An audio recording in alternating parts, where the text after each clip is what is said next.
Alhamdulillah, wassalatu wassalamu ala Rasulillah wa ala alihi wa sahbihi wa mawalah. Asyhadu an la ilaha illallah wahdahu la syarika lahu wa asyhadu anna Muhammadan abduhu wa rasuluhu alladzi la nabiyya ba'da, amma ba'd. Rabbi shrah li sadri wa yassir li amri wahlul 'uqdatam min lisani yafqahu qawli. Baik hadirin ikhwafillah rahimakumullah, para mahasantri yang dimuliakan Allah. Alhamdulillah di malam kali ini Allah perkenankan kita masih meneruskan perjalanan rihlah ilmiah menuntut ilmu kita. Di malam kali ini Ustadz Saiful Ja'far beliau sakit, jadi saya gantikan dan alhamdulillah kebetulan saya pun tidak ada agenda apa-apa. Jadi malam kali ini kita melanjutkan Minhajul Abidin.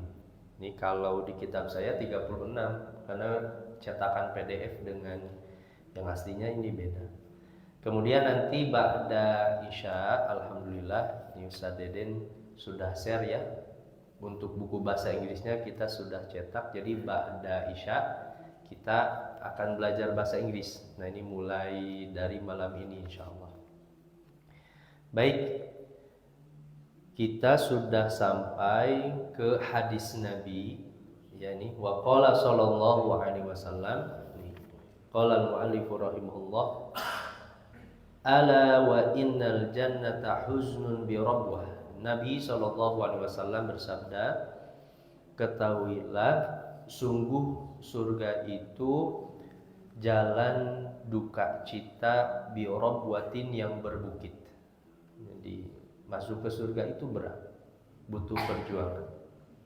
Ala wa innan nar, ketahuilah sungguh neraka itu sahlun bisahwatin, mudah tapi berada di emperan rumah. Ini neraka. Jalan-jalan neraka itu karena disukai oleh syahwat kita, hawa nafsu kita. Nah kemudian Imam Al-Ghazali beliau mengatakan, thumma ma'adzalika kullihi fa'innal 'abda dha'if. Kemudian setelah itu semua, sungguh hamba itu dhaif. Seorang hamba itu dhaif, lemah. Waz-zamanu sa'bun, sedangkan waktu itu sa'b, sulit. Wa amruddin mutaraji'un, dan perkara-perkara agama itu mutaraji. Mutaraji itu menarik mundur. Wal firahu qalil, masa luang, waktu luang itu sedikit sekali. Ini kan di paragraf sebelumnya Imam Al-Ghazali sedang menjelaskan betapa beratnya jalan menuju surga, menuju Allah. Wasyughulu katsir, sedangkan kesibukan kita itu banyak sekali. Kita disibukkan dengan hal ihwal aktivitas kita di dunia. Wal umru qasir, dan umur kita itu pendek sekali. Wa fil amali taqsir, dan dalam amal solih kita itu ada amal-amal itu taksir, ya, kelalaian, kekurangan. Wan naqidu basir, sedangkan yang mengkritik kita itu basir, maha melihat, memantau kita. Wa ilallahil masir, dan hanya kepada Allah lah al-masir. Al-masir itu tempat kembali. Wal ajalu qarib, sedangkan ajal itu qarib, dekat sekali. Dunia ini, jalan menuju surga itu terjal, berat, berbukit. Kemudian kita ini lemah, waktunya sempit, kesibukan kita banyak, umur kita hanya sedikit, ajal itu dekat. Jadi berat sekali sebenarnya. Wasafaru ba'id, sedangkan perjalanan itu sangat jauh sekali. Jalan menuju surga Allah itu, hadirin teman-teman semua, jangan dianggap di dunia beres, meninggal kemudian beres, enggak. Ada perjalanan yang lebih jauh daripada perjalanan di dunia. Perjalanan di alam kuburnya, Lama kita menunggu di alam kubur itu tidak sebentar. Nanti ketika dibangkitkannya di padang mahsyar itu lama sekali. Kita hidup di dunia umat Nabi Muhammad itu 60-70 tahun saja. Orang di padang mahsyar, beberapa riwayat ada yang mengatakan 40 tahun, 100 tahun, 300 tahun. Orang menunggu keputusan Allah. Belum nanti melewati siratnya, mizannya, timbangannya. Belum sampai surga saja, panjangnya perjalanan itu panjang sekali. Tapi yang menentukan semua perjalanan setelah kematian itu usia 60-70 tahun kita di dunia. Itu yang menentukannya. Wa ta'atu hiya zadu fala budda minha. Dan ketaatan kita itu adalah bekal dan kemestian. Bekal itu kemestian kita menempuh jalan itu. Wa hiya fa'itatun fala maradda laha. Dan bekal itu telah berlalu, fa'itah fala maradda laha. Tidak ada maradda, tempat kembali. Maksudnya semua yang telah berlalu yang kita lakukan ya sudah lewat. Salat kita, saum kita tidak bisa diulangi lagi. Hari ini teman-teman semua ya rata-rata kan usianya di atas 20, rentang 20-30 ya. Kecuali Ustaz Wildan udah masa kemasan Ustaz Wildan udah lewat 40. Ya, golden age. Kita kan 20-30 nih. Apa yang sudah kita lakukan 30 tahun itu gak bisa diulang lagi. Yang tersisa itu ya hari ini saja apa yang kita lakukan. Semua penyesalan itu gak bisa diulang. Faman dhafara biha, siapa yang berhasil, faqad faza, maka dia akan menang. Wa sa'ada, ia akan bahagia. Abadal abidin, selama-lamanya. Di usia yang pendek dunia ini ya, ajal yang begitu dekat, tapi perjalanan yang begitu jauh sekali, rintangan yang begitu berat. Tapi yang pendek ini siapa yang berhasil, dia akan selamat bahagia selama-lamanya. Wa man fatahu dzalika, siapa yang dia terluputkan dari semua itu, dia tidak membekali dengan ketaatan di waktu yang begitu pendek sekali dunia ini, faqad khasara ma'al khasirin, maka sungguh dia itu sangat rugi bersama orang-orang yang rugi. Wa halaka ma'al halikin, dia akan binasa bersama dengan orang-orang yang binasa. Di surat Fatir ya, ayat ke-36 kan, ketika para penghuni neraka itu teriak, wa hum yastarikhuna fiha rabbana akhrijna na'mal shalihan. Mereka berteriak hebat sampai nangis. Itu istorokho itu dalam bahasa Arab bukan hanya teriak tapi nangis. Rabbana akhrijna, ya Allah keluarkan kami dari api neraka ini. Na'mal ghayra, kami akan beramal salih tidak seperti amal kami dahulu ya Allah. Nah, apa jawaban Allah ketika itu? Awalam nu'ammirkum ma yatadakkaru fihi man tadakkar wa ja'akumun nadhir. Bukankah kami sudah memberi umur kepada kalian, waktu. Teman-teman semua itu dari rentang usia 13 sampai 40 tahun ini masa muda, yang masa emas yang harus benar-benar diperhatikan. Orang-orang Madinah itu mereka kalau sudah masuk usia 40 tahun, mereka akan mencurahkan hidupnya untuk beribadah kepada Allah, mempersiapkan bekal.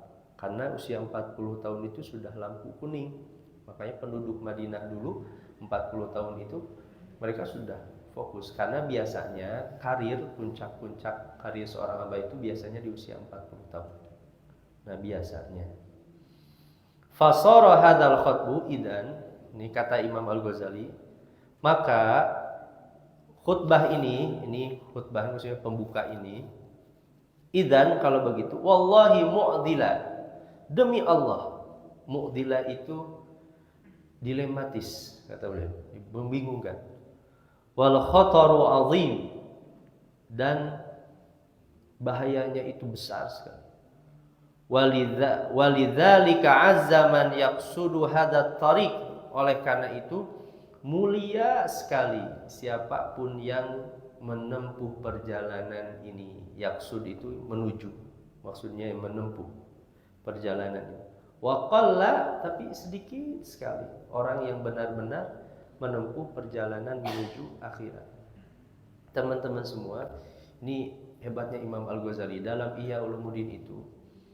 Jangan anggap orang yang secara zahir dia itu beragama, mungkin dia menggunakan gamis, dia mengajar di pesantren, dia ahli ceramah, dia dijadwal khotib di mana-mana, tapi belum tentu dia itu sedang menempuh perjalanan akhirat. Ini kata Imam Al-Ghazali dalam Ihya Ulumuddin. Ada orang secara zahir dia ngajarnya di pesantren, ngajar agama, ngajar tafsir, ngajar fikih. Kemudian dia terkenal, mungkin masyarakat mengenalnya dia seorang tokoh agama, tapi belum tentu dia itu sedang menempuh perjalanan akhirat, belum tentu. Karena menempuh perjalanan akhirat itu kompleksnya. Bukan hanya sebatas apa yang zahir terlihat dalam pakaian, aktivitas, tapi batinnya dia sedang menghadap Allah, tidak. Berapa orang yang mengajar agama tapi yang diharapkannya kenikmatan duniawi, popularitas, sanjungan manusia, yang diharapkannya itu adalah kedudukan manusia. Nah, makanya tidak semua orang yang menempuh akhirat. Makanya teman-teman semua, termasuk belajar hari ini ya, belum tentu teman-teman semua hari ini belajar di Baitul Mukhlisin. Bahkan kitabnya pun Minhajul Abidin ila Jannati Rabbil Alamin, kurikulum hamba-hamba Allah menuju surga. Belum tentu orang memberi harokat sedang menempuh perjalanan menuju surga Allah. Belum tentu. Karena hati yang menentukan itu semua. Apakah benar-benar kita memberi harokat itu karena ingin mendekat kepada Allah, menerjemahkan itu ingin mendekat kepada Allah. Thumma azza minal qasidina man yaslukuhu. Kemudian sungguh mulia minal qasidin, di antara orang-orang yang menempuh perjalanan itu, man yaslukuhu, orang yang menempuhnya. Thumma azza minas salikin. Sungguh mulia sekali di antara orang-orang yang menempuh perjalanan itu, man yasiru ilal maksud, orang yang sampai kepada tujuannya. Wa yadfaru bil matlub, dia memperoleh apa yang ia cari. Wa humul a'izzatul ladzina istafahumullahu azza wa jalla, mereka lah orang-orang yang menempuh perjalanan akhirat. Teman-teman semua, jika ikhlas benar hatinya dibersihkan, datang ke Baitul Mukhlisin itu karena Allah, ingin menempuh perjalanan menuju Allah, ingin mengharapkan ridho Allah, bukan hal yang lain yang diharapkan. Nah, kata Imam Al-Ghazali, mereka itu adalah manusia-manusia mulia, al-a'izzah, alladzina, yaitu orang-orang yang istofahumullah, orang-orang yang dipilih oleh Allah, orang-orang pilihan. Dari sekian ribu informasi pesantren Baitul Mukhlisin sampai kepada para pemuda di kota Cimahi, mungkin yang hadir hari ini hanya 10 orang. Dari 10 orang, belum tentu semua 10 orang ini sedang menempuh perjalanan menuju Allah, belum tentu. Hanya Allah yang maha tahu hati-hati teman-teman semua hari ini yang duduk itu. Dari 10 ini bisa jadi, naudzubillah ya, tentu harapannya semuanya kita semua itu sedang menempuh perjalanan ke akhirat. Nah, mereka itu orang-orang pilihan. Lima arifatihi wa mahabbatih, dikarenakan ma'rifatnya, wa mahabbatih, kecintaannya, wa saddadahum bitaufiqih, Allah saddada, membimbing. Saddada itu Allah membimbing mereka dengan taufiknya, petunjuknya, wa ismatih, dengan penjagaannya. Tsumma awsalahum bifadlih ila ridwanih, kemudian Allah mengantarkan mereka dengan karunia-Nya menuju ridho Allah wa jannati, dan surga Allah. Teman-teman semua, ini harus kita yakini ya. Kita hari ini duduk bisa menikmati saya, bisa menikmati mengajar ya. Kitab Imam Al-Ghazali, teman-teman semua bisa belajar. Ini adalah karunia Allah. Allah yang menggerakkan kita semua bisa belajar itu.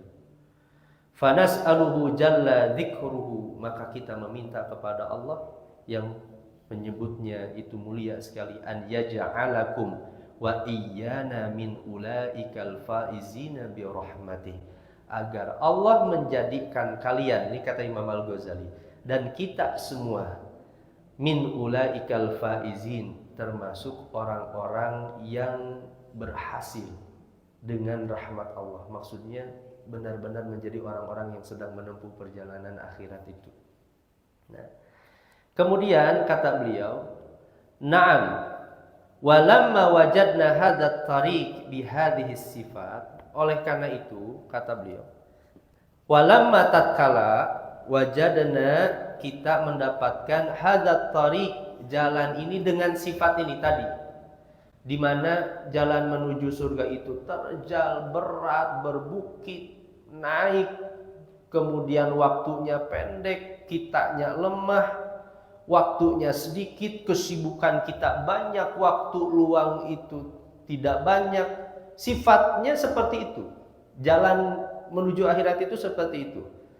Nadharna wa am'anna nadhara. Kita ketika memperhatikan cermat fi kaifiyati qat'iha, tentang bagaimana kita menempuh perjalanan akhirat.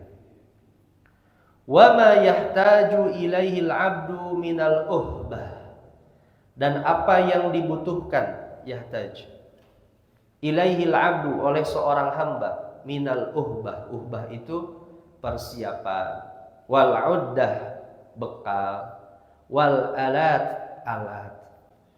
Kan kita tahu teman-teman semua, kalau mau melakukan perjalanan, misalnya mau naik gunung, pastikan apa yang harus dibutuhkan. Atau mungkin perjalanan, pakai kendaraannya apa, rutenya kemana, kemudian seperti apa. Kita tahu perjalanan akhirat itu terjal, berbukit, berat, waktunya pendek, kitanya lemah. Kita harus punya alat, kita harus punya bekal. Siap-siap nih kira-kira supaya kita sampai menuju surga Allah itu bekalnya apa, alatnya apa, kendaraannya apa. Nah ini wal hilah, dan cara, min ilmin wa amalin, berupa ilmu dan amal. Tentu kalau perjalanan dunia ya alatnya kendaraan, tapi kalau perjalanan menuju akhirat ya alatnya itu adalah ilmu dan amal soleh. Nah, asa an yaqta'aha bi husni taufiqillahi ta'ala. Nih semoga bisa menempuhnya bi husni, dengan kebaikan, taufiqillah, taufik bimbingan dari Allah Ta'ala, fi salamatin, dalam keadaan selamat, wala yanqati'a fi aqabatiha, dan tidak terputus karena rintangannya. Rintangannya berat, luar biasa. Rintangan awal perjalanan nanti, orang tidak tahu ilmunya, kebodohan. Dia sudah tahu ilmunya, diuji mungkin dengan syahwat duniawi. Dia sudah terhindar dari syahwat-syahwat duniawi. Dia diuji mungkin lewat syahwat-syahwat wanita. Dia terbebas dari syahwat-syahwat wanita, menempuh perjalanan akhirat. Dia diuji dengan popularitas. Lewat popularitas diuji, lewat ujub, lewat riya. Wah, berat sekali. Nah, ini yang dipetakan oleh Imam Al-Ghazali. Menempuh perjalanan menuju surga Allah seperti apa perjalanannya. Wala yanqati'a fi aqabatiha, dan tidak terputus fi aqabatiha, dalam rintangan-rintangannya, al-muhlikah, yang membinasakan.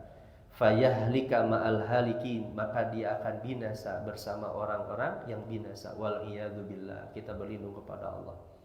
Teman-teman semua yang kepada Allah, Qarun yang kita kenal, orang yang punya banyak hartanya, teman-teman semua baca bagaimana riwayat kehidupan Qarun.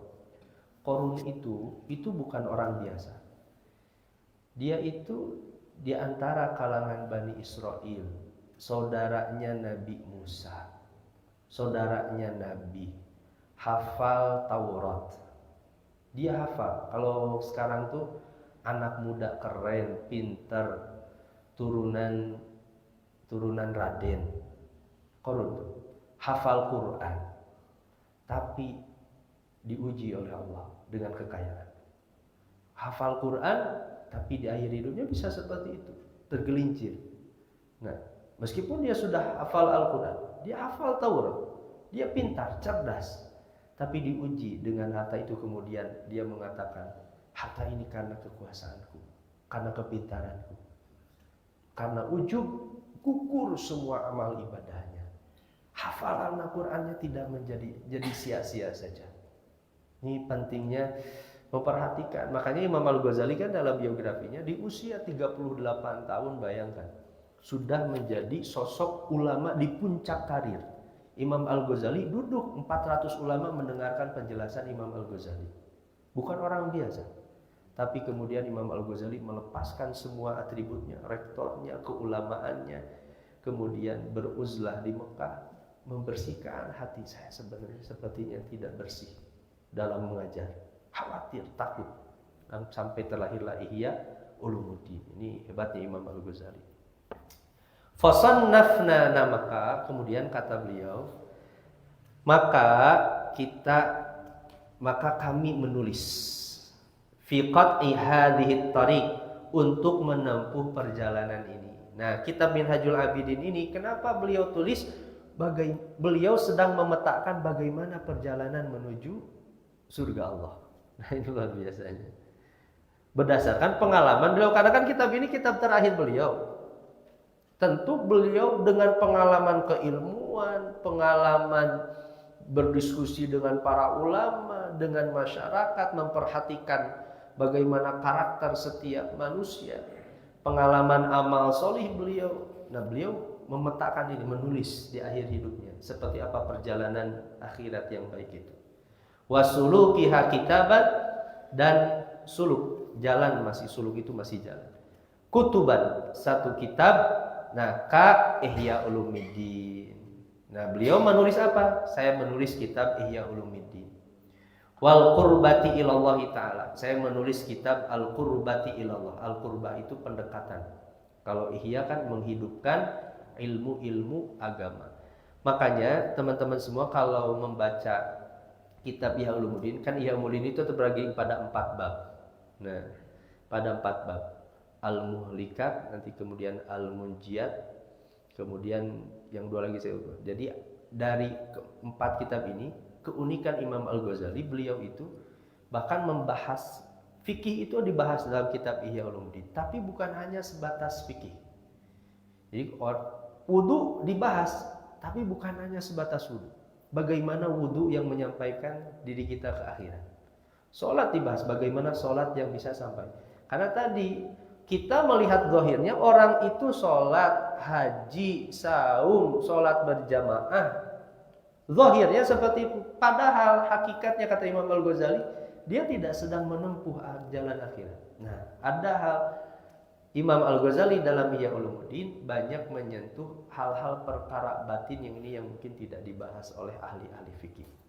Nah, kata beliau, wa ghairi dzalika fahtawat ala daqa'iq minal ulum, yang mengandung daqa'iq, kedalaman ilmu, i'tasat ala afhamil ammah. Tapi kitab-kitab itu, kata beliau, sulit sekali bagi pemahaman orang-orang awam. Nah, berat. Faqadahu, mereka menjelek-jelekan kitab itu, apa yang saya tulis. Wa khadu fima la yuhsinu minha, mereka tenggelam membicarakan pentulisan itu dan mereka tidak berbuat baik terhadap kitab-kitab itu. Fa ayyu kalamin afsahu min kalami rabbil alamin. Nah, fa ayyu kalam itu perkataan mana yang lebih fasih daripada kalam Rabbul Alamin? Ini kata Imam Al-Ghazali. Ihya Ulumuddin kan dicela. Banyak orang mencela Ihya Ulumuddin. Banyak lah. Mungkin karena kekurangannya dari sisi hadisnya, padahal meskipun sudah banyak para ulama hadis yang mendudukkan Ihya Ulumuddin, bahkan mentahri hadis-hadis di Ihya Ulumuddin seperti apa. Nah, kata beliau, Ihya Ulumuddin itu dikritik. Jangankan Ihya Ulumuddin, Al-Quran saja. Nah, itu. Al-Quran saja ketika turun, Allah kan berfirman, mereka mengatakan innahu asatirul awwalin. Al-Quran kan mengatakan seperti itu. Ketika Al-Quran turun, Al-Quran saja yang sebaik-baiknya kalam, seindah-indahnya kalam, tidak ada cacat sama sekali, tetap orang itu mencela Al-Quran. Apalagi hanya karya manusia, karya ulama. Nah, kata beliau, Ihya Ulumuddin, saya sudah menulis yang memang ya sulit untuk difahami oleh orang-orang yang awam, kedalaman makna-makna Ihya Ulumuddin itu.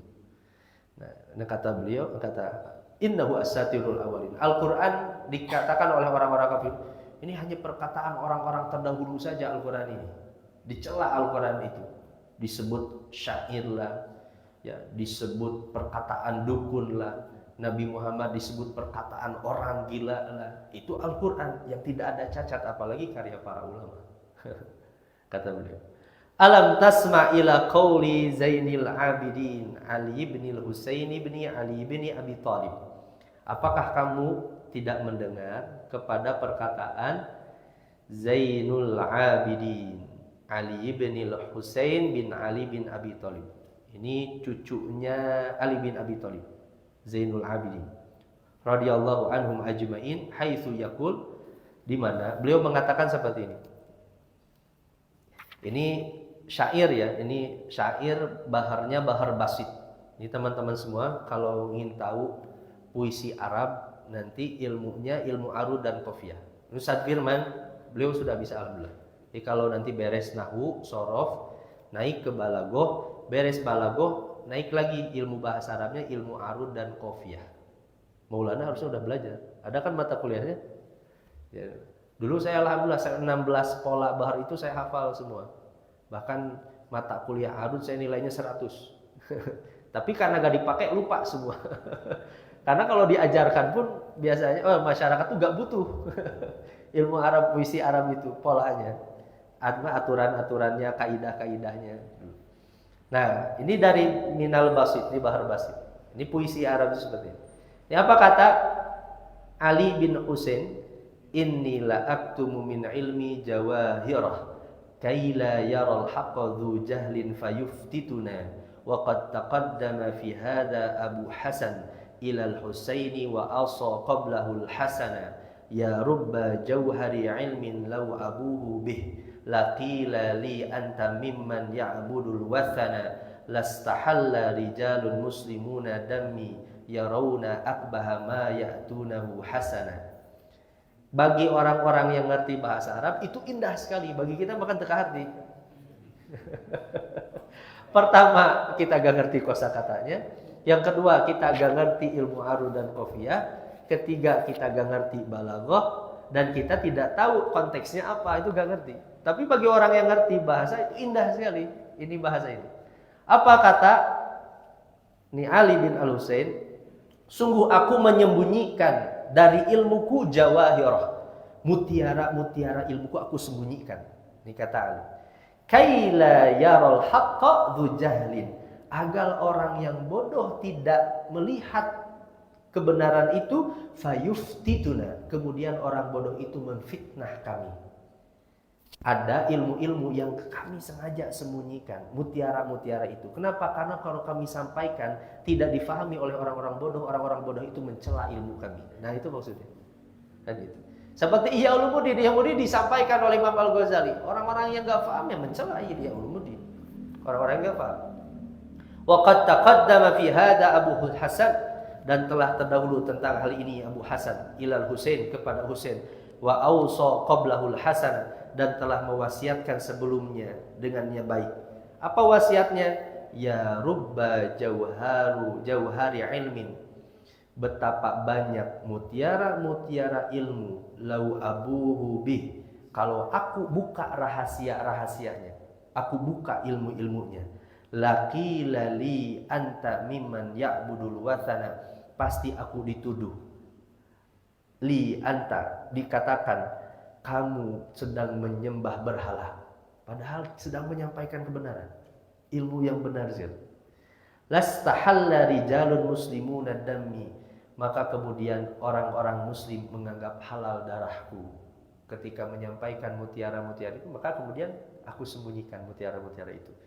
Yarawna akbaha ma ya'tunahu hasana, mereka melihat akbaha ma ya'tunahu hasana, betapa buruknya apa yang didatangkan padahal itu adalah baik. Nah itu. Ini maksudnya tadi Imam Al-Ghazali menulis bagi orang-orang yang paham, mungkin nggak paham dituduh itu hal yang buruk. Nah, ini indah sekali puisi Arab ini. Baik, hadirin ikhwafillah rahimakumullah, ini sudah tidak terasa hanya beberapa waktu lagi, 1 menit lagi kita masuk sholat Isya. Nanti insyaallah kita lanjutkan. Ini nanti di 2 paragraf setelahnya Imam Al-Ghazali menjelaskan tangga pertama yang harus dilalui. Jadi Imam Al-Ghazali kan senang menjelaskan tentang hakikat dunia, perjalanan akhirat seperti apa. Kemudian beliau jelaskan akhirnya kami menulis kitab ini untuk menempuh perjalanan itu. Nah, nanti baru kemudian paragraf-paragraf selanjutnya Imam Al-Ghazali menjelaskan tangga-tangga menuju akhirat itu. Ada 7 tangga yang beliau jelaskan yang nanti termuat dalam kitab ini. Nah, insyaallah nanti kita akan bahas di pertemuan yang akan datang. Wallahu a'lam bishawab. Subhanakallahumma wa bihamdika asyhadu an la ilaha illa anta astaghfiruka wa atubu ilaik. Qulu qawli hadza wa astaghfirullah li wa lakum. Assalamualaikum warahmatullahi wabarakatuh.